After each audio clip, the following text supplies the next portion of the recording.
Si San Pedro, na may kahingalang Simon, na igsuon ni San Andres Apostol, usa sa unang apostoles ni Cristo, magikan sa Galilea. Siya ang ipiling ni Cristo Jesus, na mamahimong labing unang Santo Papos Apostolado Simbahan.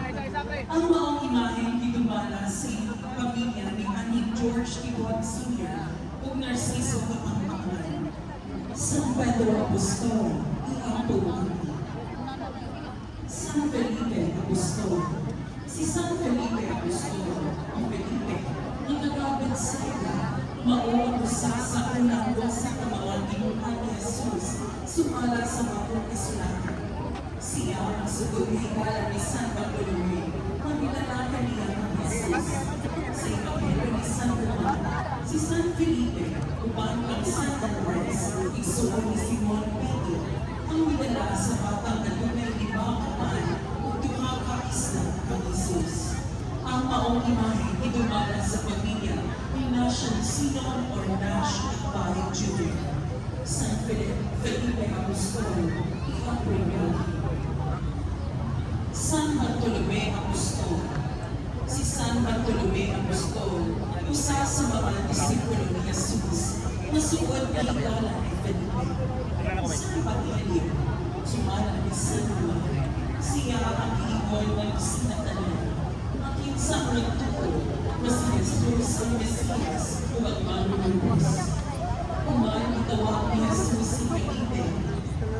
Nakita ni Felipe si Nathanael kung iingnan siya.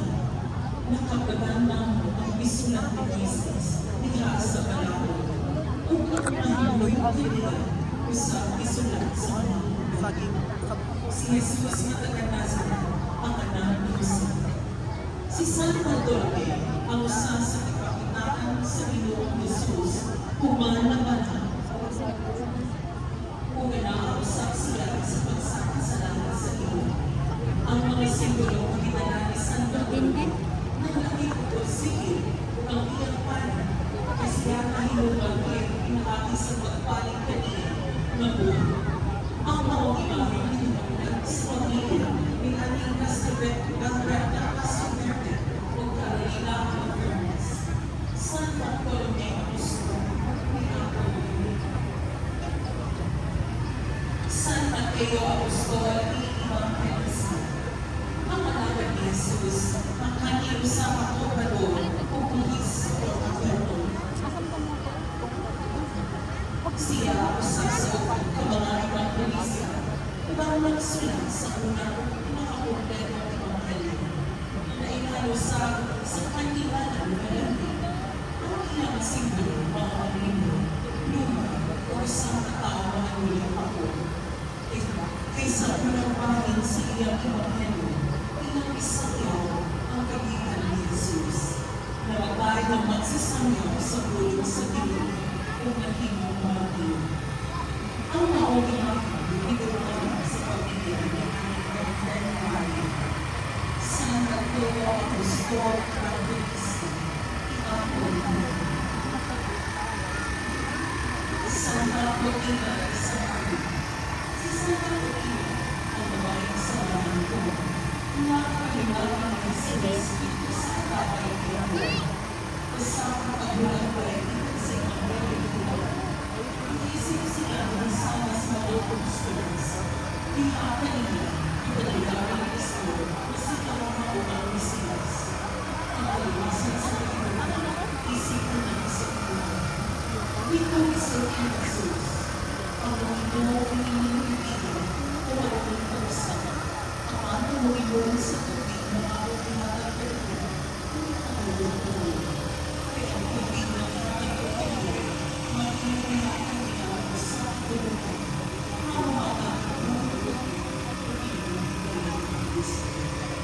pinasuway sa karang tensyon, ang pagkalimutan din, ihatag sa mga apostles, sa Pentecostes, na nangangulugan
Santa Veronica, na inhan-isip na babae, namihanan sa iyang belo, at kang Jesus, ang iyang mapahiran, ang iyang namo, samtang kini na paigon sa bukid sa Kalbaryo. Si Santa Veronica, wala na history sa Biblia. Apan, nailhan nato sa katulogong tradisyon ug sa ikainong na istasyon sa krus. Siya miduol ang Jesus, umitanyag kaniya sa iyang belo, na iyang gidawan o gigamit sa pagpahit sa iyang nawa. Sa pagkahumayog pahit ni Veronica, diha-diha, napatig ang panangway ni Jesus.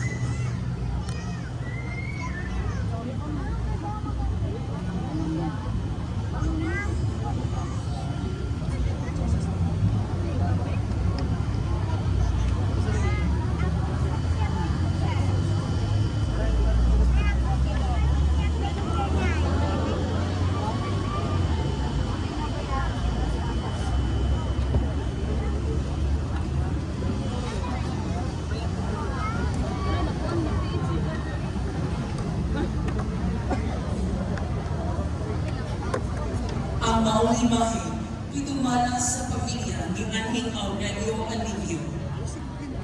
Santa Veronica, iyampong kami.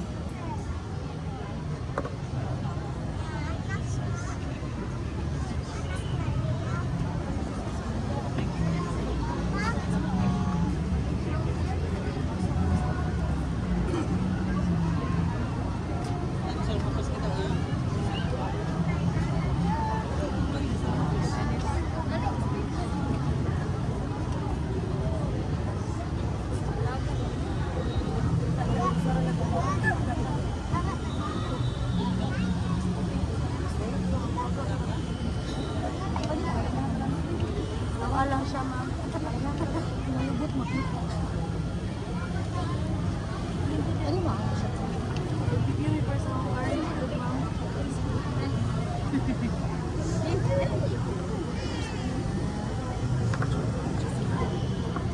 Ano, tago ko siya.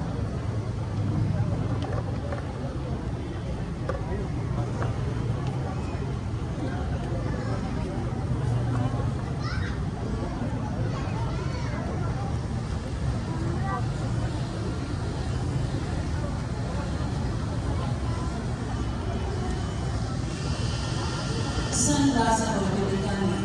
Si San Lazaro na taga Betania, maihan na sugod na higala ni Jesus, upara sa iyang mga igsuon na sila si Santa Marta o Santa Maria de Betania. Usa katong siya na sakit, nagpadalag balita ang managsuon ng Marta o Maria kang Jesus. Sa pag-abot niya, kung ang tigas kamot, magpupot sa iyang taas ng buhok. Ang maong imahe, idumala sa pamilya ni Anhing Kiko o Uling Quiapo o Anhing Narciso Sr. o Ines Papa. Santa Maria de Betania, iambon kami.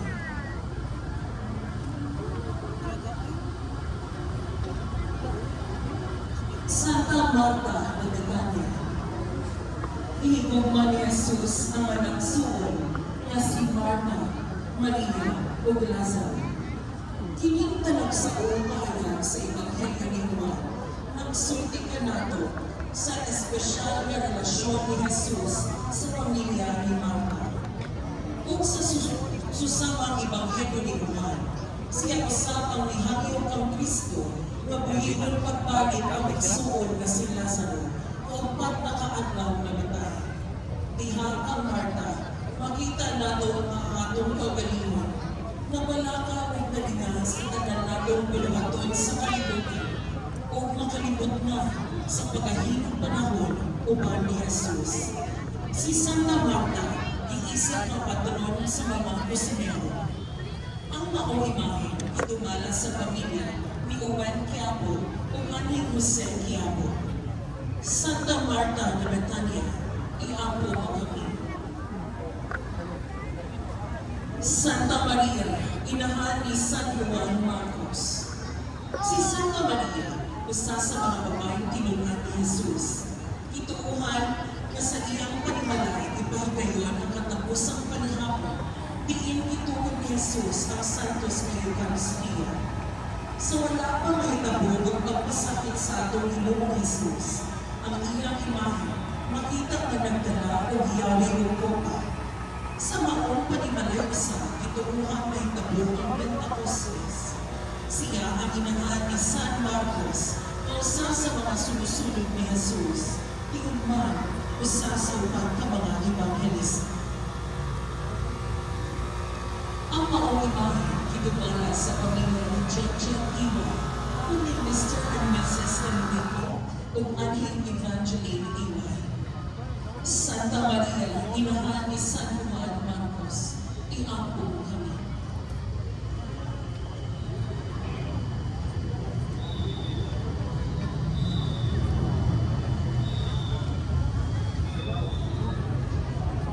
Santa Juana de Cuza. Si Juana, ang asawa ni Cuza, alagadong ni Herodes Antipas, usa ka babae naghihisgutan sa mga ebanghelyo, nag-ayon ni Jesus, ug sa ulahin, misuporta kaniya ug sa iyang mga disipulo sa ilang mga pana, pinaagi sa pagpabaligya sa iyang mga kalahas. Usa siya sa mga babae nga natala sa ebanghelyo ni Lucas nga nanguban ka Jesus ug sa napulugduhan niya ang mga tinulhan. Siya ang ingon na saksi usab sa pagapanhaw ni Jesus. Ang maong imahe idumana sa pamilya ni Aning Aquilino Castellote ug Aning Gregorio Palomares. Santa Romana de Cuza, iampo mo kami. Saan mo ka? San Jose de Arimatea, usa ka matarong na sakop si San Henry, hilong na sumusunod ka Jesus na naglawag sa inhalian sa Ginoo. Pinaka-oras ng nilabay human mapugtuin o ginhawa si Jesus. Ipangayo niya, gikan kang Pilato ang patayng lawas ni Jesus. Kauban niya si San Nicodemo sa pagpakanaog sa patay na lawas ni Jesus. O gilubong nila kini dito sa iyang inandang alunganan na alang buntang kaniya. Siya uman sa pipila ka mga kababayan, ilimasan ang patay na lawas ni Jesus. Kung ilang giputos sa panangtod na lino, tungod ni ini, makita sa imahe ni San Jose na taga-Arimatea na nagdala ng puting na lino ng panangtod. Ang maong imahe, itubala sa pamilya ni ating Cipriano Camillo. San Jose de Arimatea, iampo mo kami. Santa Maria Salome, usa sa mga babae na sumusunod ni Jesus, asawa ni Zebedeo, ug inahan sa mga tinulhan na si San Jose Evangelista ug Santiago Mayor Apostol. Saksi siya sa kamatayon, sa paglubong ug pagkapanhaw ni Jesus. Isip usa sa mga babae na ningkuyog sa paglubong ni Jesus, makita sa iyang imahe na nagdala og insensaryo nga maoy ilang igamit sa ito sa paghinuna sa patay. Ang maong imahe idumala sa pamilya ni Aning Arcadio Malunao. Santa Maria Salome, iampo mo kami.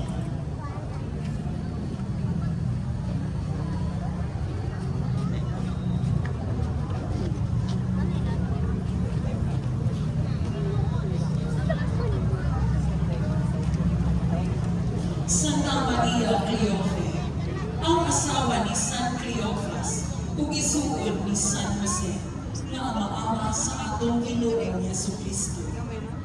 Siya ang inahan ni Santiago Apostol o Judas Tadeo. Sumala sa kasulatan, siya ang usa sa mga kuyog sa mahal na Birheng Maria, kaniadtong kilansang si Jesus sa krus. Siya po ang usa sa mga tulo ng Maria ang nakasaksi sa pagkapanhaw sa atong Ginoong Jesucristo. Ang imahe ni Santa Maria Cleofe Nagulakway nga nagdala og silid ug panyo nga nagsimulo sa katuyuan niini sa pagpanglandyo sa lubnganan sa atong Ginoong Jesucristo. Ang mga imahe gidumala sa Alevio Family Association o ALFA. Santa Maria Cleofe, iangkong kami. Santa Maria Magdalena, ihingalan o apostolo o apostol sa mga apostoles. Ang kabingunang babae na sumusunod ni Jesucristo. Ikan siya sa lugar na gitawag o Magdala kung diin isunod ang iyang ngalan. Digula ikan kaniya ang ito kayawa nga ipagawas o ipalayas ni Jesus. Sukat ni Adto, naging siyang mainiton na sumusunod ni Kristo kung kanunay na nagsuporta sa ministro ni Jesus. Saksi siya sa kamatayon, paglubog, o siya ang unang saksi sa pagkamanhang ni Kristo. Nagdala siya ng mira na magoy iyang gigamit sa pagtihog o imbalsamo sa pataglawas ni Jesus. Ang maong imaheng gidumala sa pamilya ni Aning Juliano Mapas. Santa Maria Magdalena, iapon kami. San Juan Apostol Evangelista. Si San Juan Apostol, ang tinunan nagkakahibutan ni Jesus, anak ni Zebedeo o ni Santa Salome, o isuon ni Santiago Mayawang Apostol, o sa kamangingista o kanhi-tinunan. Sa tanang mga tinunan, siya lamang ang sumusunod na dunay kaisog sa pagpulong kang Jesus o walang matama. Hangtod sa katapusang gininhawan niini sa krus, mao ang kaniyang gitugyan ni Jesus ang iyang mahal na inahan sa wala pa kini mabugtuin sa gininhawa. Ang maong imahen gidumala sa pamilya ni Aning Honorable Emeterio Sanchez, San Juan Apostol Evangelista, iangkong kami. La Piedra. Sana iabot na ang takna kung namatay si Jesus. Ang iyang lawas ikuha ikan sa krus kung ihatag kang Maria. Ang nagmagsulukon hinahan, isaklay ni Maria sa iyang mga bukod ang walay kinabuhi kalawas sa iyang anak. Ibutang niya ang tanan niyang pagsalit sa Diyos. Bisan sakit kang Maria, iisip niya ang mabubukod sa Diyos ang nahitabo. Diha sa pagbago, hilong niyang ginawan ang tanan. Kung nagpabiling masinagtanong sa kawabukod sa bilang. Ang maong imahe, idumala sa Galilea, nilalaming isipin Eugenia Pelea. O Maria, inahan ang masulungkot o nakulong sa kasabi, iangkon kami. O Jesus, diha sa iyong kamatayon, iluwas mo ang mga makasasala. Kalinahan. Santo Encero, sa pagkaunto, nalugog sa angin ang tibuok yuta, nga milungtad o tulong ka oras. Kung sa pagkaalas 3, mituaw si Jesus. Eli, sa mata, nasa ato pa, Diyos ko, nga nung giniaan mo ako. Kung sa wala magdunay, nabugtuan sa kinabuhin si Jesus ibabaw sa krus. Ikan sa iyang kasing-kasing, nilagay na ang dugo o tubig, kumikan sa pagtuhaw ginamit ang bangkaw sa usapawan sundalo. Ang mga bigis ni Jesus, walang ibalik. Sama sa duhakat, gihimo kini aron sa katumanan sa kasulatan na nag-inom. Walay bukog niya nga balingon. Sa paglubong ni Jesus, ang lugnanan na hinuusap katanan, ang tanaman diinilan si Adan sa dihang iyang biniyaan ang kabuskugan sa kinabuhi. Ang tanaman nga lugnanan nagsimbolo na ang pagbuntong sa kamatayon kapit na. Ang maong imahe idumala sa pamilya ni Engineer Romulo at ni Mrs. Victoria Malagar Pipito. Ginoong Jesucristo, kalugin kami.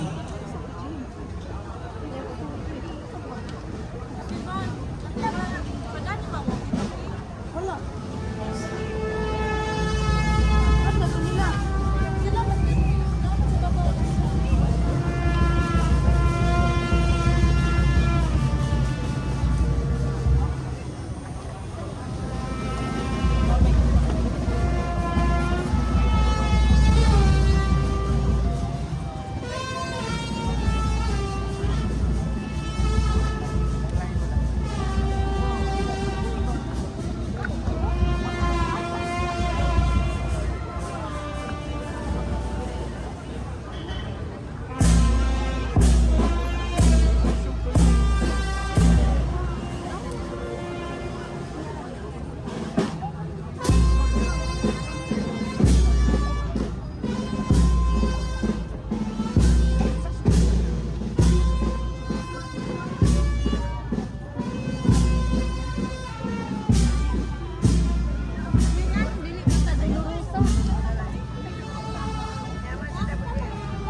Tungod sa pag-isakit o kamatayan sa iyang anak na si Jesus, ang iyang kasing-kasingan tulad nito ka espada, na nilabas sa iyang kasing-kasing, nagsimbolo sa iyang pitong mga kasakitan.